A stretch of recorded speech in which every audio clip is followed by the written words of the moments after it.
Today's rest of the story. We had to have hemp. We had to have hemp. Pearl Harbor had been bombed, and our country was going to war, and we needed hemp for all sorts of things. In those days, 50 years ago, hemp was our nation's principal source for cordage, for oakum, for caulking ships. From its oil, we made paints and varnishes and soap. Now with the overseas supply in jeopardy, we'd be needing to strip the stems of hemp for canvas and paper. We had to have hemp. Stateside, we'd like hemp grows best in the Midwest, Indiana, Illinois, Michigan. Some of the very best is in Indiana. So on advice from Washington, Hoosier farmers were directed to plant hemp for victory. That was the slogan, hemp for victory, a directive which was tantamount to an order. So farmers who'd been fighting weeds all of their lives had to relearn to plow under corn and beans and plant weeds. From our government's point of view, it was a success. Midwest farmers converted 300,000 acres of agriculture to hemp. For generations, this had been ditchweed, allowed to grow in ditches to retard erosion. Now suddenly it's the most important crop in Indiana.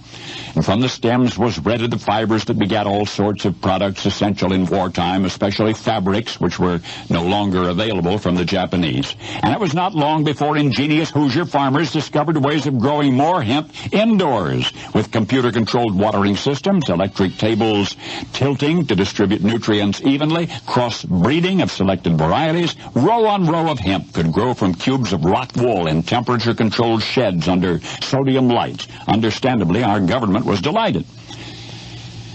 But then one day the war ended. By now there were cheaper ways to make paper and canvas and better ways to make paints and varnishes. Now the government said it was time for American farmers to return to food grains. But by now so many Indiana farmers had invested so much in time, talent, and technology that going back to planting corn and beans would be prohibitively costly. So they continued to grow hemp. Even when our government threatened them with punishment, they continued to grow hemp. And to this day, the farmers prevail. There may be 2 million American farmers growing groceries today, but more than 3 million are still growing hemp. Government agencies are trying to stop them, but they are no match for the monster which they, the government agents, created. Because, you see, a bushel of corn will sell for $2.50.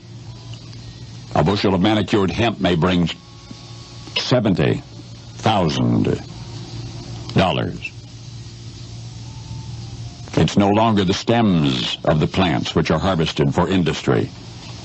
Now it's the leaves of the plants, harvested for such prices that this has become the largest cash crop in Indiana, and maybe, just maybe, the most valuable cash crop in the entire United States. For the stuff that was made from the stems is now worthless.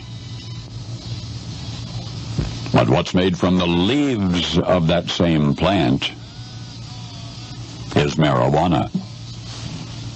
And now you know the rest of the story.